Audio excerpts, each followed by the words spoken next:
Study in Singapore, Mauritius. Easy entry to Canada, UK, Europe, Australia, New Zealand. For admission contact 880-7984-342. AIADMK திமுக வந்து பெரிய அளவு வாக்கு சரியும். அந்த வாக்குகள் வந்து விஜய் வாங்குவார். இன்னும் பிற கட்சிகள் வந்து காணாம போக வாய்ப்பு இருக்கு. முரண் கத்துறது யாரு? திமுக அதிமுக கட்சிகள் தான். அதிமுக கத்துல திமுக தரப்புல தான் கத்துது. குரல் பயங்கரமா கேட்கறதுன்னு கேட்டா கதறல் வந்து அழுகையோட கேட்கறதுக்கு திமுக தரப்புல தான். உதயநிதி திமுகவோட ஹீரோ. ஆனா மக்களுக்கான ஹீரோ யாருன்றது விஜய் வராருல்ல. விஜய் மக்களுக்கான ஹீரோ. சாமி கும்பிடுறதுலாம் சங்கின்னு சொன்னா துர்கா ஸ்டாலின் அவர்கள் வந்து பாத்தீங்கன்னா சாமி கும்பிடுறாங்க. அவங்கள சங்கி நீங்க சொல்லிட முடியுமா?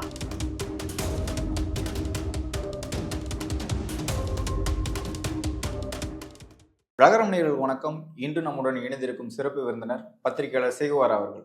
வணக்கம் சார். வணக்கம் சார். நடிகர் விஜய் அவர்கள் வந்து தமிழக வெற்றி கழகம் அப்படிங்கிற கட்சி தொடங்கிட்டார். இக்கு போடாதீங்க, வெற்றி கழகம் கட்சி ஆரம்பிச்சிட்டார். ஒவ்வொரு கட்சி தொடங்கும் போதும் திமுக இருக்கும்போது அதன் பிறகு வந்து அதிமுக ஆரம்பிக்கும் போது திமுகவோட ஓட்டு வந்து அதிமுகவுக்கு போனது. அதே மாதிரி தொடர்ந்து மற்ற கட்சிகள் தொடங்கும் போது ஒரு அரசியல் கட்சியோட ஓட்டு வந்து இன்னொரு கட்சிக்கு போகும்.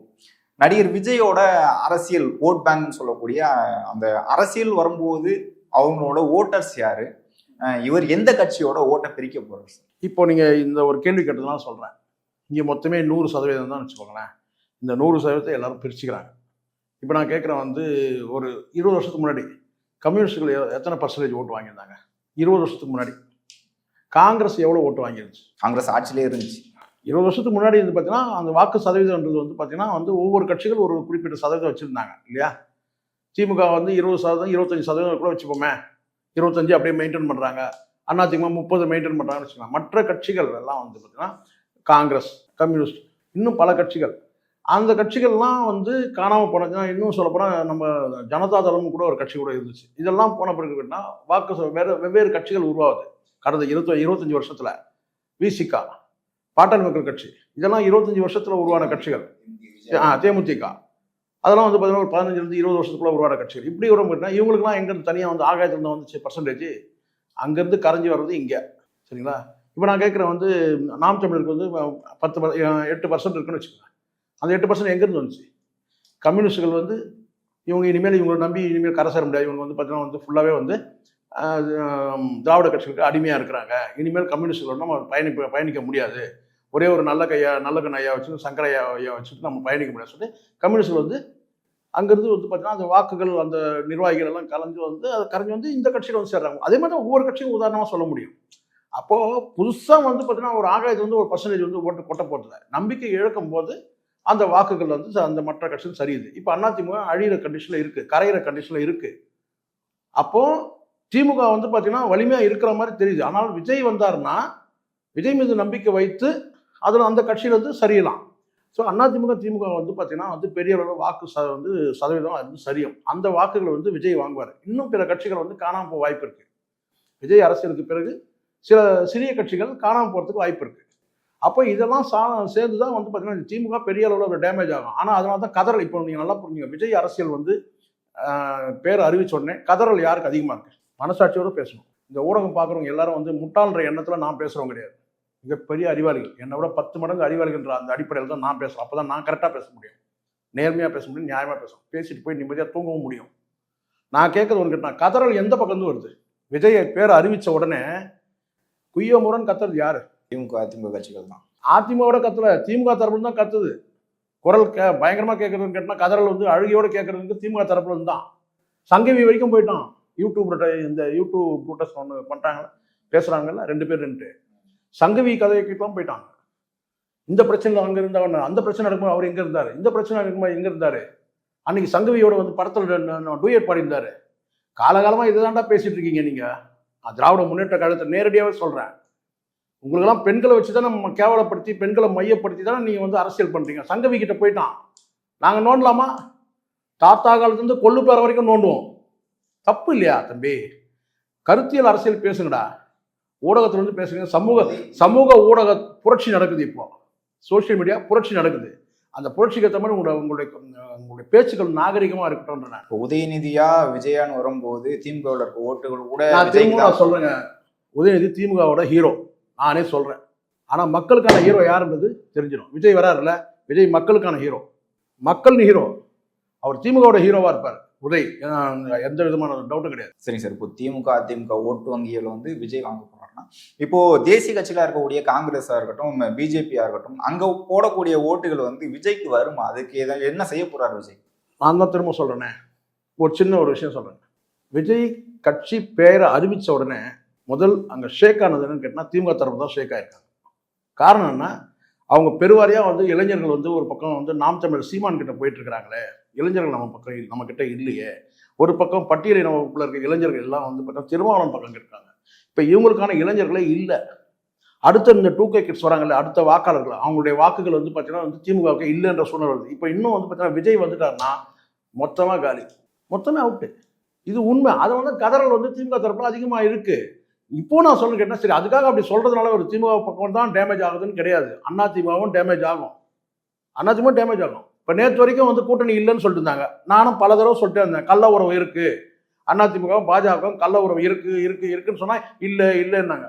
அண்ணன் மெயின் ரோட்ல வந்து சொல்றாரு ஒட்டும் இல்லை உறவும் இல்லைன்னு சொன்னாரு. எங்க வந்து சொன்னாரு ஜெயக்குமார் அண்ணா? மெயின் ரோட்ல வந்து சொன்னாரு. நான் சொன்னேன், இப்படி சொன்னாலே இருக்குதுன்னு அர்த்தம், உறவு இல்லைன்னு சொன்னாலே பொதுவாக சொல்லுவாங்க. ஒரு வார்த்தை கொச்சப்படுத்தி பேசுறதா நீங்க நினைச்சிடாதீங்க. ஒருத்தருக்கு இன்னொருத்தருக்கு உறவு இல்லைன்னு கேட்டா இல்லைன்னு சொல்லி பல தடவை கதறனாலே இருக்குதுன்னு அர்த்தம். இல்லைன்னு ஒரு தடவை சொன்னா முடிஞ்சிச்சு.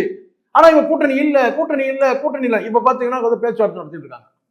இப்ப புரியுங்களா சந்தர்ப்பவாத அரசியல்? எதனால இது இந்த மாற்றம்? எதனால உறுதியா நிக்க முடியல இவங்களால? ஏன் நிக்க முடியல? ஏன்? விஜயோட அரசியல் பிரவேசம். விஜய் அரசியல் வந்ததுன்னா இனி நமக்கு வந்து பாத்தீங்கன்னா ஏதோ சப்போர்ட் வேணும். பிஜேபி நல்லா தெரிஞ்சிச்சு. இப்ப அண்ணாமலை மிகப்பெரிய பிம்பமா காட்டினாங்க. நான் சொல்றேன், அண்ணாமலை சைபர் இவங்களுக்கான வாக்கு வங்கி அப்படியே நிற்கும். யாருக்கு? திமுகவுக்கு. புரியுங்களா? ஆனா வாக்கு வங்கியை தவிர்த்துட்டு இந்த சீல் அடிச்ச மாதிரி திமுகன்னு சொல்லிட்டு அவங்கள தவிர்த்துட்டு மக்கள் ஆதரவு இருக்கு பாத்தீங்களா, அங்கதான் பிரச்சனை. திமுகவுக்கு வாக்களிக்கிற மக்கள் வேற, தொண்டர்கள் வேற. சரிங்க சார். இப்போ வந்து பாமக சொன்னீங்க, விடுதலை சிறுத்தைகள் சொன்னீங்க, இதுல வன்னியர்கள் பறையர்களோ ஒரு குறிப்பிட்ட சமூகங்கள் வந்து ஒரு ஓட்டு அழிச்சாதான் வந்து ஒரு வாக்கு வங்கியா வந்து மாறும். விஜய்க்கு வந்து எந்த சமூகம், சாதி, மதம்னு இருக்குல்ல, அதுல வந்து இப்ப இந்த கேள்வி மூலமா நீங்க என்ன வந்து நீங்க மட்டும் இல்ல எல்லாருமே எதிர்பார்க்கறீங்கன்னா அவர் யாருடைய ஆளு அதான எதிர்பார்க்க. எப்படி கேட்டாலும் ஒண்ணுதான். இவருக்கு குறிப்பிட்ட ஒரு சமூகத்திலிருந்து இப்போ உதாரணத்துக்கு பட்டியலின மக்கள்னா அது வந்து திருமாவளவனுடைய ஓட் பேங்க். அதே மாதிரி வன்னியர்கள் வந்து ஓட் பேங்க் பாட்டாளி மக்கள் கட்சிக்கு. இது மாதிரி ஒவ்வொருத்தருக்கும் ஒரு ஓட் பேங்க் இருக்கும்போது பார்த்தீங்கன்னா இவர் யாரை சார்ந்து அப்படின்னு ஒரு கேள்வி இருக்கு. வாக்கு வங்கின்னு ஒரு குறிப்பிட்ட சமூகத்திற்கு ஏடிஎம்கே வந்து பார்த்தீங்கன்னா முக்குளத்தூர்கிட்ட இருந்து பெருவாரியான வாக்குகள் வந்து ஜெயலலிதா காலம் வரைக்கும் இருந்தது. சரிங்களா? இனி எப்படி இருக்க போகுதுன்றது வேற விஷயம். அப்போ குறிப்பிட்ட ஒரு சமூகத்துல இருந்து ஒரு வாக்கு வங்கின்னு ஒன்று வேணுமேன்னு கேட்குறீங்க. நான் தான் சொல்றேன், தமிழ்நாடு மக்கள் தான் வாக்கு வங்கி. விஜய் வந்து நிரூபிப்பாரு. வாக்கு வங்கின்றது ஒரு முறை தேர்தலில் நின்று வாக்கு சதவீதத்தை வச்சுதான் நீங்க சொல்ல முடியும். இப்ப நான் கேட்கிற நாம் தமிழருக்கு வந்து பாத்தீங்கன்னா பரவலா தமிழ்நாடு முழுவதும் குறிப்பிட்ட சமூகத்திலிருந்து மட்டும் கிடையாது, தமிழ் தேசியத்தை விரும்பக்கூடிய, தமிழ் தேசியத்தை நேசிக்கக்கூடிய வந்து அத்தனை பேருடைய ஓட்டு பரவலா இருக்கும். அங்கொன்னும் இங்கொன்னுமா இருக்கலாம். நீங்க சொல்ற ஒரு தெருவில் ஒரு 4 ஓட்டு இருக்கலாம், 100 ஓட்டு இல்லாம போகலாம். ஆனா பரவலா தமிழ்நாடு முழுவதும் இருக்கு.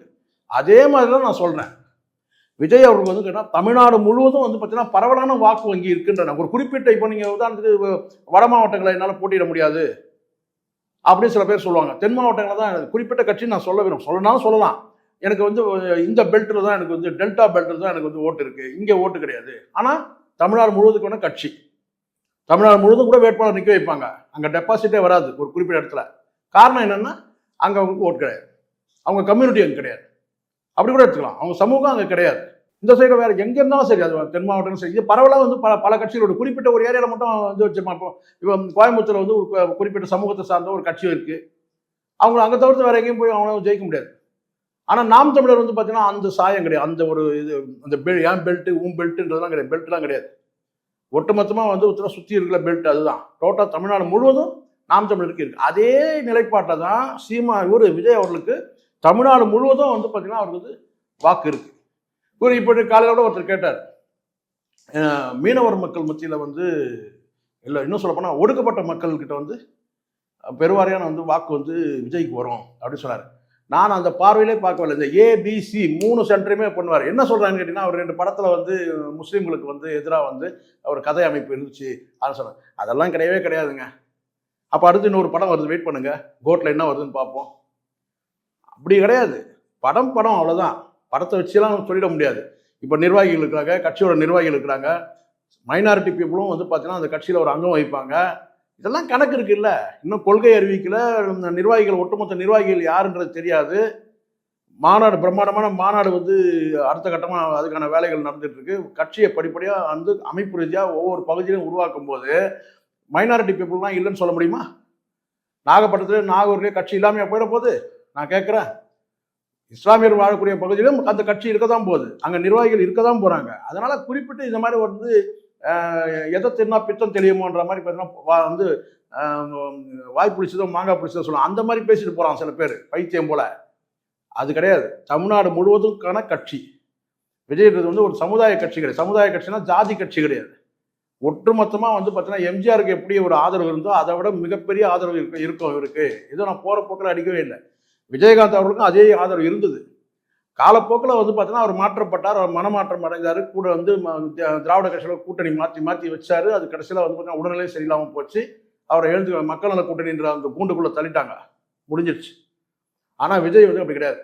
இவர் எந்த கூண்டையும் அடைக்க முடியாது. இப்போ குறிப்பா வந்து திமுக அதிமுக சார்போ திமுக சார்பில் குறிப்பிட்டு வந்து விஜய் அவர்களை வந்து பிஜேபி பி டீம் அப்படின்னு சொல்றதுக்கான ஒரு சில குறியீடுகள்லாம் சொல்றாங்க. என்னன்னா விஜய் வந்து பொட்டு வச்சிருக்காரு, இவரோட கட்சி கொடி வந்து இந்த மாதிரி வரப்போகுது அப்படின்னு சொல்லும் போது, அதே மாதிரி ஜோசப் விஜய்னு இதுக்கு முன்னாடி கையெழுத்து போட்டுட்டு இருந்தாரு. இப்போ வந்து விஜய்னு மட்டும் போறாரு, ஏன் அவரோட மதத்தை வந்து வெளிக்காட்டாம விஜய்னு ஏன் வராரு? அப்போ வந்து ஒரு பிஜேபி பி டீம்ங்கிற மாதிரி ஒரு சில பாருங்க. இது வந்து சொல்லக்கூடிய யார்? பிஜேபி பி டீம் சொல்லக்கூடிய யார்? இதுக்கு முன்னாடி யாரும் சொன்னாங்க?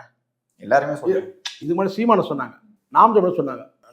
சீமான எப்போ போட்டு வச்சிருந்தாரு சொல்லுங்க? அவர் முப்பாட்டன் முருகன் எடுக்கும் போது முப்பாட்டன் முருகன். இப்போ இந்த இடத்துல தான் ஒரு பிரச்சனை இருக்கு. இறை நம்பிக்கை உள்ளவங்கலாம் சங்கி கிடையாது சார். இப்போ சங்கினா முதல்ல ஒரு விஷயம் மறுபடியும் இந்த மக்கள் ஜனங்களுக்கு புரியாதான் சொன்னேன். சங்கி என்றாலே என்னன்னு கேட்டீங்கன்னா, சங்கத்தில் உறுப்பினர், ராஷ்டிரிய சுயம் சேவக்கில் வந்து யாரெல்லாம் உறுப்பினரோ அவங்க தான் சங்கி. அவங்கள ஆதரிக்கிறவங்க சங்கின்னு சொன்னானுங்க. யாரை? பிஜேபி ஆதரிக்கிறவங்க இல்லை இந்துத்துவ கோட்பாட்டுப்படி வந்து பார்த்தீங்கன்னா வந்து செயல்படக்கூடிய அத்தனை பேரையும் வந்து என்ன செஞ்சாங்கன்னா நீங்கள் சங்கின்னு. காலப்போக்கில் சாமி கும்பிட்றவங்கலாம் இந்து சாமி யாரெல்லாம் கும்பிட்றானோ பிள்ளையாரெல்லாம் கும்பிட்றானோ சங்கி. நானும் என் வீட்டில் எப்படியாவது கோயிலுக்கு போனோன்னா ரொம்ப இப்போ முன்னாடிலாம் வந்து கோயிலுக்கு உள்ளே அமைச்சிட்டு வாசலில் நிற்பேன், வாட்ச்மேன் மாதிரி. இப்போ என்ன சொல்ல, ஒரு 10 அடி தூரமாக நின்றுறேன், தெருவில் நின்றுறது, நீயே போயிட்டு வந்துக்கிட்டு. ஏன்னா அங்கே போனால் என்ன சங்கின்னு சொல்லிட போகிறாங்க. சாமி கும்பிட்றதெல்லாம் சங்கின்னு சொன்னால், துர்கா ஸ்டாலின் அவர்கள் வந்து பார்த்தீங்கன்னா சாமி கும்பிட்றாங்க, அவங்கள சங்கி நீங்கள் சொல்லிட முடியுமா? சொல்லுங்கள். அந்த அம்மா வந்து பார்த்தீங்கன்னா கோயிலுக்கு போகிறாங்க, இறை நம்பிக்கை இருக்குது, அது வாழ்த்துக்கள். அதை வந்து அதை கூட வந்து குறிப்பிட்டு விமர்சனம் பண்ணக்கூடியது தான் அண்ணாமலை. நம்ம தான் புடின்னு பிடிச்சோம் அண்ணாமலை ஒரு தடவை. தனிப்பட்ட உரிமை சாமி கும்பிட்றது. சாமி கும்பிட்ற அத்தனை பேரும் நீங்கள் சங்கின்னு சொல்கிறீங்களா? இப்போ திராவிட இயக்கங்கள் பல இயக்கங்கள் அப்படி தான் சொல்லிட்டு இருக்கிறாங்கன்னு கேட்டால், அவர் வந்து சங்கி. எப்படி சங்கின்னு கேட்டால், அவர் வந்து பொட்டு வச்சிட்டாருங்க. அவருடைய பாருங்க, இப்போ நான் சொல்கிறேன், அவர் வந்து தன்னை வந்து நான் ஒரு இஸ்லாமியர், நான் ஒரு கிறிஸ்தவன், நான் வந்து ஒரு வந்து இந்து அப்படின்னு ஏதாவது அடையாளம் காட்டினார்னா நீங்கள் சொல்லுங்கள். அவர் அடையாளம் காட்டல. அதனால எனக்கு நான் இவர் மேலே ஒரு சாயத்தை பூசணும்னு நினைக்கிறாங்க. அந்த பொட்டை மட்டுமே வச்சுட்டு ஒரு சாயத்தை பூசிடலாம் அப்படின்னு நினைக்கிறாங்க. அது வந்து முடியாதுன்ற நான். ஸோ விஜய் வந்து என்ன கேட்டால், ஒரு குறிப்பிட்ட மதத்தை சார்ந்தவராக இருக்கிறாரு, இல்லை ஒரு சாதியை சார்ந்திருக்கிறாரு, இல்லைன்னா இப்படி இந்த பக்கம் வந்து இருப்பாருன்னா ஒரு மாவட்டத்தை சார்ந்திருக்கிறாரு, ஒரு ஊரை சார்ந்திருக்கிறாரு அப்படின்லாம் பார்க்கவே முடியாது. தமிழ்நாடு முழுவதுக்கும் சார்ந்த ஒரு பெரும் தலைவராக வந்து பார்த்தீங்கன்னா விஸ்வரூபம் எடுக்கும்போது பார்த்தீங்கன்னா சிக்கல் வந்து பார்த்தீங்கன்னா எனக்கு தெரிஞ்சுக்க திராவிட கட்சிகள் 2 கட்சிகளும் மிகப்பெரிய சிக்கல், மிகப்பெரிய சரிவை எதிர்நோக்க போகிறாங்கன்றதான் உண்மை. முழுக்க இந்த 2K கிட்ஸ் இந்த 2000 பிறந்த அதாவது அடுத்த வாக்காளர்கள் வந்து பார்த்தீங்கன்னா முற்றிலுமாக இழப்பாங்க. திமுகவும் அதிமுகவும் அடுத்த வாக்காளர்கள் 2026 யாருக்கெல்லாம் வந்து வாக்குரிமை இருக்குதோ, அந்த நான் சொல்லக்கூடியது வந்து இந்த 2K கிட்ஸ், அவங்க அத்தனை பேரையும் வந்து பார்த்தீங்கன்னா வாக்குகள் வந்து பார்த்தீங்கன்னா 2 கட்சியுமே இழக்கும். இதுதான் வந்து இந்த வாக்கு வங்கி நீங்கள் கேட்டீங்கல்ல, இந்த வாக்கு வங்கின்றது புதுசாக உருவாகும். ஏற்கனவே இருக்கிற பல கட்சிகள் வந்து பார்த்தீங்கன்னா வந்து இவங்ககிட்ட அணிவகுப்பாங்க. இன்னொரு பக்கம் புதிய வாக்காளர்கள் வந்து இந்த 2026 விஜயை நோக்கி பயணிப்பாங்க. சரிங்க சார், இவ்வளோ நேரம் உங்களுடைய கருத்துக்களை தெரிவித்ததுக்கு மிக்க நன்றி சார். நன்றி.